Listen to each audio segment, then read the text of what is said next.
기분 좋은 올림픽 소식으로 시작합니다. 오늘도 이유미 스포츠 전문 작가가 나와 있습니다. 안녕하십니까? 어서 오십시오. 안녕하세요. 네, 제가 말씀 안 드려도 어제 다 보셨죠? 양궁 남자 개인 경기 마지막 한 발까지 긴장을 놓칠 수 없는 명경기가 펼쳐졌습니다. 보는 순간 정말 손에 땀을 쥐었는데요. 긴 승부 끝에 우리나라 김우진 선수 4.9mm 차이로 금메달을 목에 걸었습니다. 이로써 한국은 양궁 종목에서 금메달 5개를 휩쓸었는데요. 파리올림픽 양궁 전 종목 석권이라는 대기록을 달성했습니다. 매번 단체전만 이렇게 잘 해서 가다가 개인전에서 또 이렇게 잘 마무리하게 되어서 매우 기쁘게 생각하고요. 이제는 고트라고 불러도 될까요? 이제는 당당히 그 이름을 받을 수 있는 자격을 얻지 않았을까라는 생각이 듭니다. 욕심은 났지만 또 얻는다는 것 자체가 그렇게 쉽지 않았으니까요. 근데 이번엔만큼은 마지막 남은 퍼즐 조각을 맞추게 되면서 그 칭호를 얻게 된 것 같습니다. 일단 제가 첫 발을 먼저 제가 슈팅을 했었는데요. 제 화살이 이제 10점 라인에 맞았습니다. 그래서 좀 등골이 좀 서른했거든요. 되게 근소한 차이로 제가 이기게 됐는데 잠깐 헷갈렸었는데 다행히 맞는 걸 알고 저희가 또 감독님한테 이제 포옹을 했습니다. 승부를 가를 마지막 5세트에서 두 선수 모두 30점을 다 쐈죠. 그리고 나서 진행된 슈로프 단 한 발. 이 한 발에서 4.9mm 간격을 두고 9점과 10점 사이에 놓인 겁니다. 정말 한 끗 차다라는 말이 딱 이 경기였던 것 같아요. 네, 그렇습니다. 말씀하셨듯이 마지막 세트 10-10-10도 네. 이 두 선수가 얼마나 지금 세계 양궁계의 양대 그렇죠. 산맥임을 보여주는 명승부였는데 네. 슈도프에서도 불과 4.9mm 네. 차로 김우진 선수가 우승하는 모습을 보면서 김우진 선수도 정말 말했듯이 등골이 옥삭했을 정도로 네. 간발의 차로 승리를 거뒀습니다. 그러니까 이 손톱보다도 작은 틈 사이 때문에 금과 은이 갈라진 그런 건데 김우진 선수는요. 일단 임시연 선수에 이어서 이번 올림픽 3관왕에 등극했습니다. 남자 선수 3관왕, 여자 선수 3관왕. 이게요. 세계적으로 없는 기록이라고 하는데요. 단체가 아닌 첫 개인 금메달이라는 의미와 함께 역대 한국 선수 최다 금메달이라는 또 기록을 세웠습니다. 금의 행진입니다. 네, 그러니까 우리나라 남자 양궁이 단체전을 따면 개인전에서 좀 미끄러지는 경우가 있고 그랬었죠. 개인전을 따면 단체전이 힘든 경우가 있어서 사실 두 개를 다 모두 석권하는 게 쉽지 않은 그런 상황이었거든요. 네. 근데 이번에 김우진 선수가 3연패도 이뤄내고 단체전에서 네. 혼성도 금메달을 따고 또 개인까지 금메달을 따면서 3관왕에 올랐고요. 네. 이렇게 되면은 우리 한국 양궁 사상 처음으로 올림픽에서 3관왕은 또 처음으로 나오는 것이고 그렇죠. 또 하나는 올림픽에서 금메달만 5개가 되는 거예요. 그러면 지금까지 최다 메달이 전희경, 김순영, 진종호 이렇게 동학이 합쳐서 4개가 최대 메달이었는데 네. 이제 김우진 선수가 5개의 메달을 따면서 네. 한국 스포츠 역사상, 올림픽 역사상 최다의 금메달리스트가 된 그런 상황입니다. 이번 올림픽으로 이 한국 양궁의 이름 전 세계 만방에 다 떨쳤습니다. 이런 가운데 특히 아시안게임 3관왕에다가 올림픽 3관왕 그리고 이번 올림픽 랭킹 라운드 세계 신기록까지 대단한 활약을 펼친 선수가 있죠. 바로 임시연 선수입니다. 파리올림픽 조직위 측에서도요. 우리 임 선수를 존경하는 마음을 인터넷에 표했다고 그러는데 바로 보는 저 장면입니다.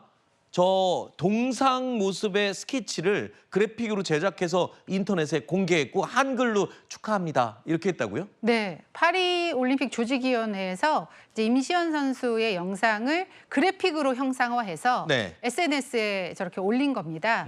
아무래도 이제 임시연 선수의 3관왕이 얼마나 대단한지를 일깨워주는 부분인데 임시연 선수 같은 경우는 세리머니도 화제가 되고 있죠. 네. 엄지와 검지 손가락을 동그랗게 만든 후에 나머지 손가락을 펴는 그런 세리머니를 하고 있는데요. 보여주세요.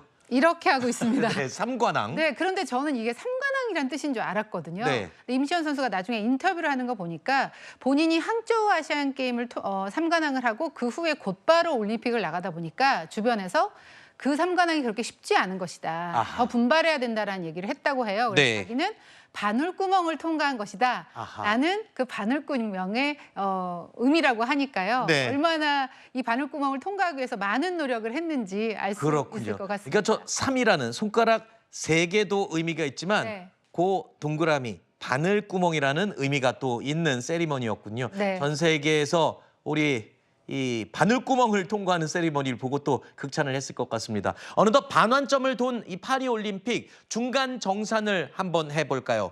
우리나라 선수들 당초 대한체육회에서 세운 금메달 5개가 목표였습니다. 그런데 이제 절반 딱 돌면서 벌써 목표치를 2배나 달성을 했어요. 10개를 땄으니까요. 맞습니다. 아직도 남아있죠, 기회가? 아직도 남아 있습니다. 아하. 일단 오늘 안세영 선수의 배드민턴 단식 그렇죠. 결승전이 오후에 펼쳐질 예정. 세계 1위 안세영 선수. 그리고 네.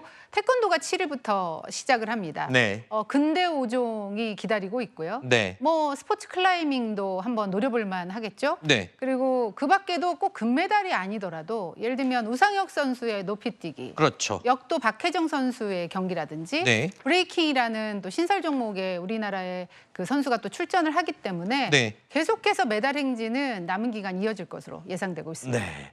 이미 목표는 2배 이상 달성했으니까 이제부터 편한 마음으로 즐길 수도 있겠군요. 이번 경기를. 네, 그러면 되는데 팬들은 이제 최다 메달로 가보자 약간 이런 분위기인 것 같습니다. 네. 우리가 런던 올림픽에서 금메달 13개를 땄는데요.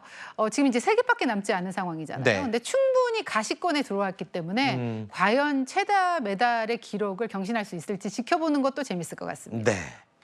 자, 이렇게 기분 좋게 지켜보는 것도 또 하나의 즐거움이네요. 벌써 2배 이상 해내면서 뛰어넘은 지 오랜데요. 이 금메달 딴 종목들 살펴보니까 양궁, 사격, 펜싱에서 쏟아져 나왔습니다. 그래서 일부에서는 그렇게 얘기를 하더라고요. 총, 칼, 또 뭐였죠? 활. 활. 네. 이렇게 좀 전투적인 거에 잘한다. 네. 이런 평가가 나옵니다. 전사의 민족이다. 이렇게 얘기가 나오더군요. 뭐 대회 초반부터 그 이야기는 계속 나왔는데 네. 그냥 잘할 수는 없는 거겠죠. 그렇죠. 뭔가의 숨은 노력이기 때문에 가능했을 텐데 일단 뭐 양궁은 아시겠지만 무한 경쟁 체제에서 대표팀을 뽑습니다. 네. 사격 같은 경우는 좀 변신을 했어요. 처음에는 5차례의 선발전을 그냥 경기를 해서 총 그 점수를 합산했다면 지금 올림픽이 치러지는 것처럼 결선 리그를 도입해서 네. 2개 정도는 결선을 치르는 점수로 도입을 한다든지 그럼 펜싱 같은 경우도 그랑팔레 경기장을 그대로 옮겨와서 그걸 시뮬레이션을 돌리면서 훈련을 한다든지 이런 식으로 선발 시스템이 실력 위주로 바뀌었다는 것이 네. 가장 주요했다고 보고요. 또 이제 젊은 선수들이 많이 유입이 됐잖아요. 그렇죠. 그러니까 일명 MZ 세대들의 소통 능력이 또 한 몫을 했다는 생각이 드는데 예를 들면 펜싱에서 도경동 선수가 구봉희 선수가 부진하니까 막내 선수의 가까운 선수가 대선배한테 가서 왜 그렇게 겁을 먹냐 자신 있게 해라 네. 그런 말을 했을 정도 그걸 또 선배들이 받아들여주는 그렇죠. 이런 소통이 된다는 것이 지금 이 우리가 경쟁에서 이겨나가는 그런 원동력이 되는 것 같습니다. 알겠습니다.